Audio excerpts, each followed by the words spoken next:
ये एपिसोड वहीं से शुरू होती है जहाँ पर कि आखिरी बार खत्म हुआ था। इनविंसिबल ब्लड डीमन वो मरते हुए सोच रहा होता है, मैं बहुत ही ज्यादा घमंडी हो गया था। मैंने सपने में भी नहीं सोचा था कि वो मेरे अंदर सिल्वर गोल्ड को डाल दिया होगा। मुझे अच्छी तरह खुद की जांच करनी चाहिए थी और उसी समय जिस समय उसने मुझ पर हमला किया था इलाज कर देना चाहिए था। एक छोटी सी अहंकार की वजह से मेरा पूर्ण विनाश हो गया। मास्टर क्या अभी आगे जा पाएंगे? मुझे आश्चर्य है कि अगर साका और डाइगवांग वो जिंदा होता तो क्या होता। यह सोचकर भी हैरानी होती है कि वो नाइट चिल्मा की ताकत होने के बावजूद भी हम इतनी आसानी से हार गए। धिक्कार है मेरे इनविंसिबल ब्लड डीमन होने पर। मेरे जीवन के अंत में मुझे बस अपनी ही बेकारता और माँ जोंगडो की अक्षमता ही नजर आ रही है। मुझे दुख है मेरे सेलेस्टियल एम्परर, यह बेवकूफ अपना कर्तव्य पूरा करने से पहले ही मर गया। पर आप प्लीज किंग ऑफ वार को हराकर अपनी महान इच्छाओं को जरूर पूरा करिएगा, हेवन के नए रूलर। दूसरी तरफ हम देखते हैं एम्परर अपने भयानक हमले को करता हुआ बोल रहा था 206 राइटियस टेक्निक और 315 डिमोनिक टेक्निकों को मिलाकर यह एक टेक्निक बनाई गई है, होली डीमन स्पिरिट। इसकी पावर को वही केवल अपने पीक पर यूज कर सकता है जिसके पास होली डीमन बॉडी हो। और देखो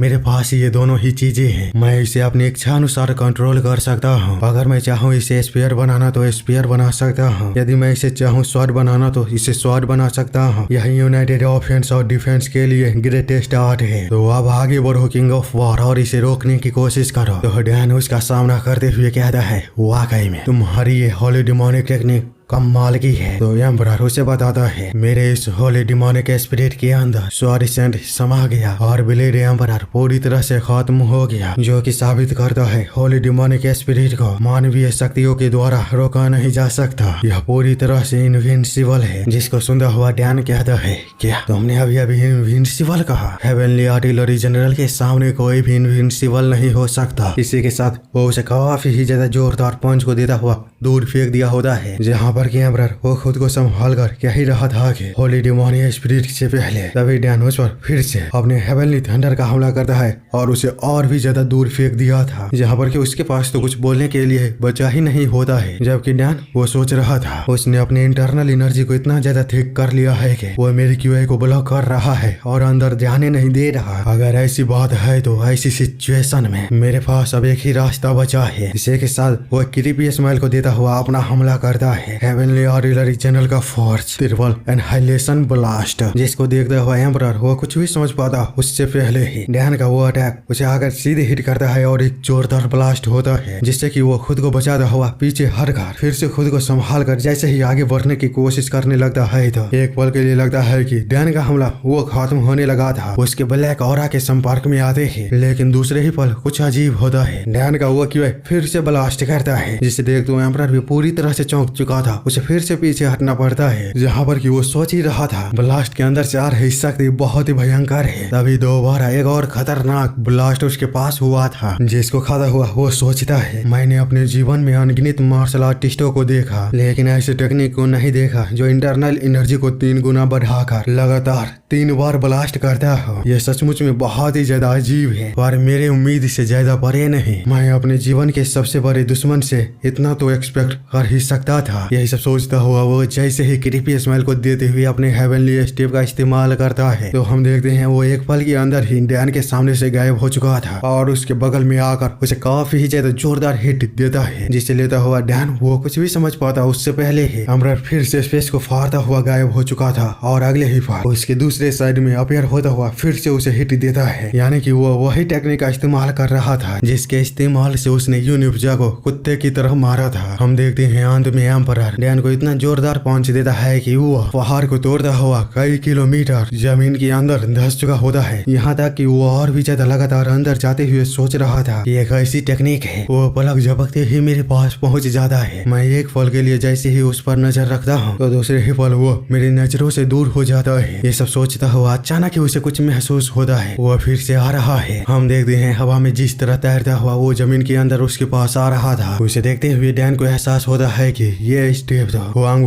मुएक की है, हेवनली किंग स्टेप। इसका मतलब नॉर्थ में हुआंग मुएक जिस व्यक्ति से मिला था वह गुयांग डैग्योक था। यही सब सोचता हुआ डैन वो खुद को संभालते हुए जैसे ही तैयार हुआ था एम्परर का सामना करने के लिए, वाइस से ही उसे देखते ही देखते एम्परर उसके सामने से फिर से गायब हो जाता है, जिसको देखता हुआ वो सोच ही रहा होता है कि वह फिर से गायब हो गया। तभी एम्परर एकदम से ही भूत की तरह उसके बगल में आता हुआ सेम उसी फिस्ट का इस्तेमाल करता है जिसका इस्तेमाल पहले भी हुआंग वू ने उसके खिलाफ कर चुका था। और हाँ, टेक्निकों का नाम मैं इसलिए नहीं ले रहा हूँ क्योंकि मैं जिस वेबसाइट पर इस सीरीज को पढ़ रहा था उस पर ये और इसके आगे के एपिसोड अपडेट नहीं हुए हैं, इसीलिए नए वेबसाइट पर लिखे गए टैगों के नाम को लेकर मैं आप लोगों को कंफ्यूज नहीं करना चाहता। साथ ही यहाँ पर ट्रांसलेट भी नहीं किया गया है नाम को, इसीलिए थोड़ा सा एडजस्ट करो। जिसको कि डैन रोकने की कोशिश तो करता है लेकिन उसकी कोशिश नाकामयाब थे। एम्परर उसे बुरी तरह से धोने के बाद जमीन की गहराइयों से निकालकर उसे फिर से कुत्ते की तरह आसमान में लेकर आ चुका होता है, जहाँ पर कि डैन अभी तक स्ट्रगल करते हुए एम्परर को फिगर करने की कोशिश कर ही रहा होता है। पर उसकी सारी कोशिश एम्परर के हेवनली स्टेप के सामने फेल थे। वो ऐसे स्पेस को चीरता हुआ उसके सामने से गायब हो रहा था जैसे कि मानो वो पहले वाली जगह पर कभी था ही नहीं। एम्परर कहता है मैं इस जगह का मास्टर हूँ, मेरी इच्छा शक्ति जहाँ तक पहुँच सकती है वो सब मेरा है। तुम कहते हो इनविंसिबल जैसी कोई चीज नहीं होती, तो देखो मुझे, मैं साक्षात इनविंसिबल तुम्हारे सामने हूँ, मुझे कोई नहीं हरा सकता।